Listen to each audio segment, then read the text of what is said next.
Então vamos lá. Hoje você vai aprender sobre o Deus ciumento, o Deus zeloso. A Bíblia vai falar lá no livro do profeta Naum, capítulo de número 1, verso de número 2. Eu quero te mostrar todo o contexto para você entender esse texto que nós estamos lendo de forma correta. Então, o capítulo 1, verso de número 2 do profeta Naum diz o seguinte: o Senhor é um Deus zeloso e que toma vingança. O Senhor toma vingança e é cheio de furor.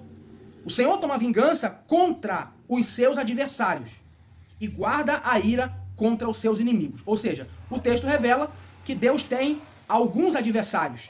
Deus tem inimigos. Então, a pergunta que deve ser feita para o texto é: quem são os adversários de Deus? Ou seja, quem são os opositores de Deus? E quem são os inimigos de Deus? À luz do contexto. Para você entender, você tem que começar a pesquisar sobre qual é o propósito do livro de Naum. Para quem que Naum está escrevendo? Vamos lá? O verso de número 1 já descreve peso de Nínive. Ou seja, é uma palavra de juízo contra Nínive, contra os ninivitas, contra o rei de Nínive. Então, quem são os adversários e o inimigo de Deus? Nesse contexto, é o povo assírio. Tá claro isso? Então, por que eles se tornaram inimigos de Deus? Porque eles estavam invadindo várias cidades, vários reinos, eles estavam devastando todo mundo, inclusive entraram em Judá, levaram Judá cativo e praticaram várias atrocidades. Então, você bem sabe que Deus sempre usou nações pagãs, como a Babilônia, para corrigir o seu povo. Ele até chama o rei Nabucodonosor de meu servo. Então, ele se utiliza de nações pagãs para trazer correção ao seu povo. E quando aqueles que Deus levanta para corrigir o seu povo passa dos limites, Deus entra em ação. Então, o primeiro verso fala assim, ó: o Senhor é um Deus zeloso. A palavra no hebraico para zeloso é El-Caná. E El-Caná significa exatamente isso. Deus é ciumento. Ele tem algo em sua posse, ele tem coisas preciosas que ele não permite que outras pessoas passem do limite, que é o que estava acontecendo com os ninivitas. Eles estavam passando dos limites e Deus estava irado. Então, Deus é um Deus ciumento com aquilo que ele tem, com a posse que ele tem. Então, quem era a posse de Deus? A posse de Deus era o povo de Israel, era a nação de Israel, tá? Então, ele diz assim, ó: o Senhor é um Deus zeloso, é um Deus ciumento com o que ele tem, por isso ele toma vingança. A vingança de Deus não é baseada na sua emoção. Deus não fica emocionalmente abalado e por isso ele quer se vingar porque ele se entristeceu com alguém. Não. Essa vingança de Deus aqui é baseada na sua justiça. Ok? É baseada na sua justiça. Então quando a Bíblia fala que Deus toma vingança, não é porque Deus está emocionalmente abalado e ele vai sair destruindo todo mundo porque ele se feriu, o ego dele foi ferido. Não, Deus não é homem. Então Deus toma vingança porque ele é um Deus justo e ele não vai permitir que outras nações, que nenhum rei e nenhum reino se levante contra o seu povo de forma injusta e exceda o limite que ele colocou. Ok? Aí o texto continua. O Senhor toma vingança e é cheio de furor.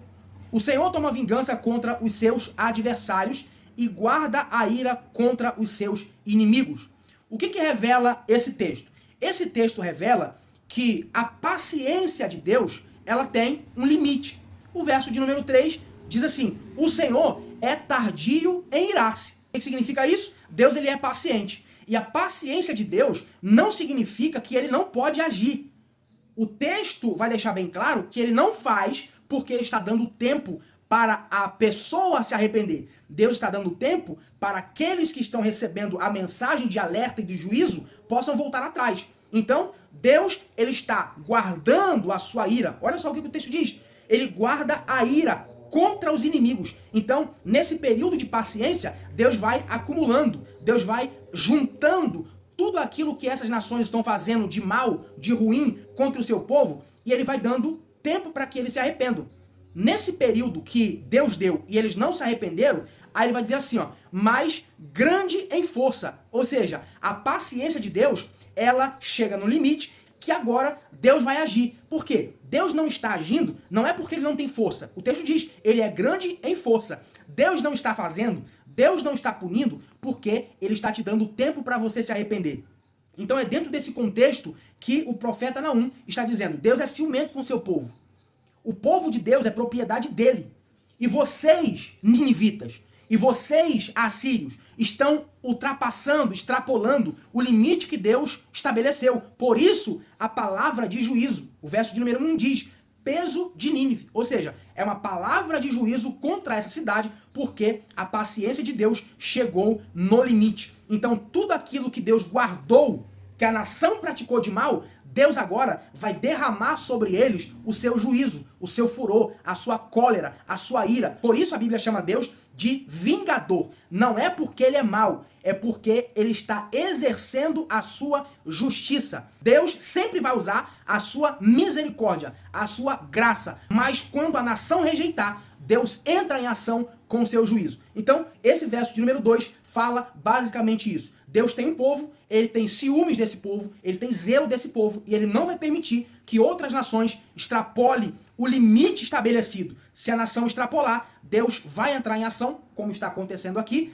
Então, o desenrolar da história vai acontecer. Acompanhe os próximos vídeos para você entender verso por verso, tá bom? Espero que você seja abençoado com esse vídeo. Espero que você acompanhe os outros vídeos da série que eu estou gravando deste livro tão magnífico, que é o livro do profeta Naum. Se você quiser estudar com mais profundidade, com conhecimento profundo, eu desenvolvi um material que você pode estar adquirindo por este telefone que está aparecendo. É um estudo completo, versículo por versículo, deste profeta chamado Naum. Então, tá aí na tela para você. Se fizer sentido e você quiser adquirir este material, custa apenas R$27. Você vai ser muitíssimo abençoado. Se você tiver interesse, me chama nesse WhatsApp e eu mando para você esse estudo em PDF no seu WhatsApp, tá bom? Que Deus abençoe a todos, um forte abraço, até o próximo vídeo.